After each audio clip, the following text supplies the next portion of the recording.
Bom, pessoal, vamos falar sobre o impressionismo. O impressionismo é um movimento artístico surgido na França, no século XIX. Esse fenômeno artístico criou uma nova visão conceitual da natureza, utilizando pinceladas soltas, dando ênfase na luz e no movimento. Geralmente, as telas eram pintadas ao ar livre, para que o pintor pudesse capturar melhor as nuances da luz e da natureza. A primeira vez que o público teve contato, na verdade, com a obra impressionista, foi numa exposição coletiva realizada em Paris em 1874, no mês de abril.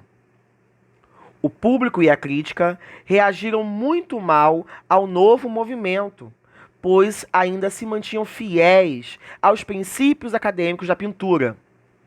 Eles ainda se mantinham presos às instituições promovidas pelas academias de belas artes. A arte alegre e vibrante dos impressionistas enche os nossos olhos de cor e luz. A presença dos contrastes da natureza, transparências luminosas, claridade das cores, sugestão de felicidade e de vida harmoniosa transparece nas imagens criadas pelos impressionistas. Bom, quais seriam algumas ações que caracterizavam o impressionismo? Primeiro, romper completamente com o passado. A proposta impressionista o tempo todo era desvincular a arte dos moldes e padrões acadêmicos. Era renunciar toda a instituição promovida pelo neoclassicismo. Então a proposta impressionista, já que estamos na Belle Époque, no momento de grandes novidades, era justamente apresentar uma nova roupagem para a representação artística, que não queria mais estar preso a regras e padrões. Fazer pesquisas sobre a óptica, as ilusões. Bom, o impressionismo ele buscava compreender como a luz natural, poderia alterar a cor dos objetos representados em diferentes fases do dia, em diferentes horários do dia. Portanto, uma das principais propostas do impressionismo era observar essa mudança de cores através da influência da luz e representá-las sobre a tela. Portanto, na grande maioria das vezes, as pinturas eram representadas ao ar livre. O impressionismo ele é um grupo um pouco mais individualizado. Era uma outra parcela da sociedade artística que visava representar algo totalmente inovador. Não eram todas as pessoas que tinham acesso às obras impressionistas, principalmente porque a sua grande temática, além da natureza, vai ser o costume burguês vivido na França do século XIX. Falar de arte, sociedade, etc. Não concordar com a mesma coisa, porém discordar do mesmo.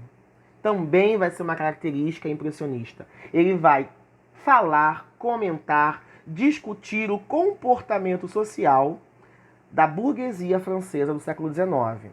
Então ele discute ao mesmo tempo que ele representa, ele provoca ao mesmo tempo que enaltece. Vai pintar o exterior, que com a evolução da indústria proporciona telas com maiores formatos, tubos com tintas, entre outras coisas. Então o impressionismo ele acontece também em meio à grande evolução dos materiais tecnológicos artísticos. No momento em que a câmera fotográfica já está acontecendo, no momento em que o cinema está quase surgindo, eu tenho uma arte que vai também inovar as suas técnicas e possibilidades.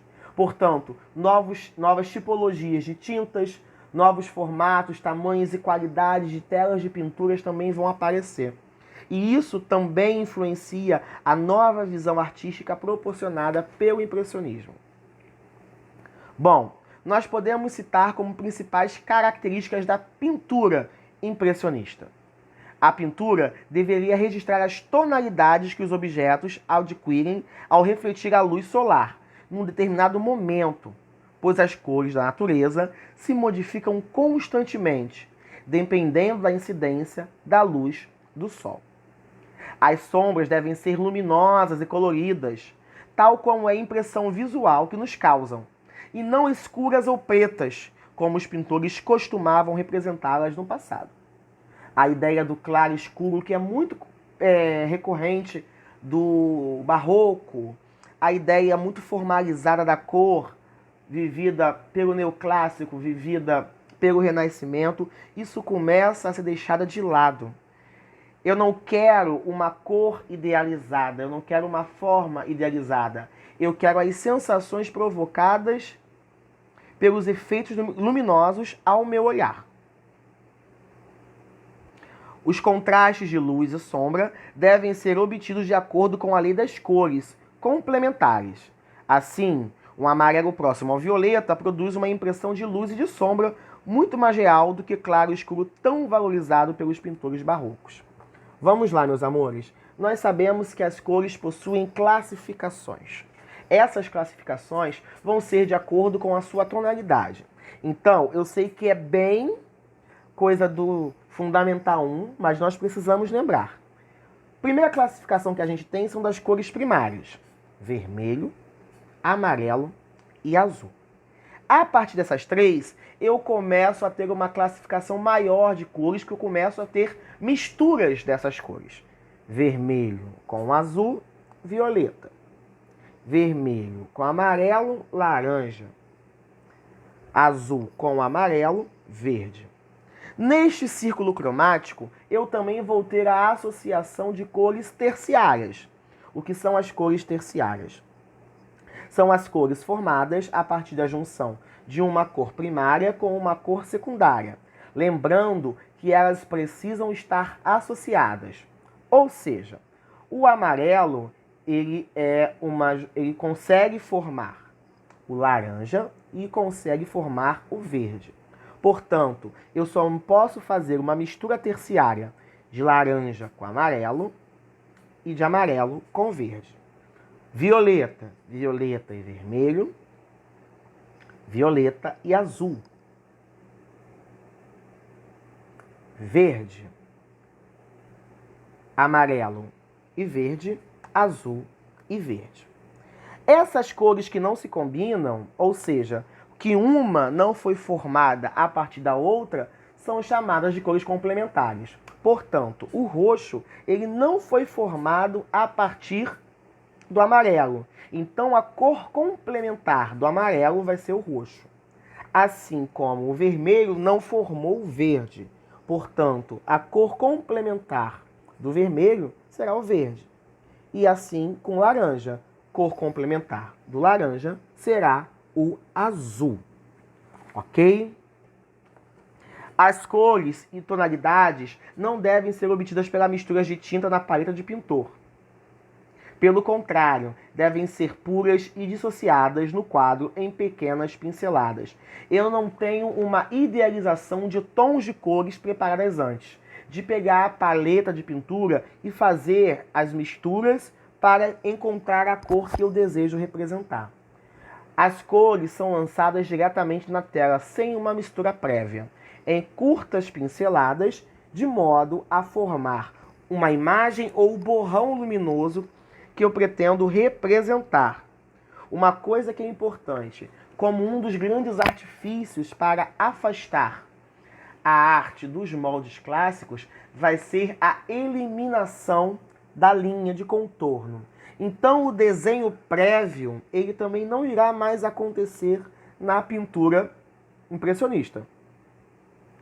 O artista, ele vai produzir a imagem a partir de pequenas pinceladas colocadas diretamente sobre a tela de pintura. Outra coisa que é importante é o observador que, ao admirar a pintura, combina as várias cores, obtendo o resultado final. A mistura deixa, portanto, de ser técnica para ser óptica. Por essa ausência de linha, a imagem impressionista ela fica muito confusa, sendo observada muito próxima. Portanto, quanto mais longe da tela eu fico, mais fácil eu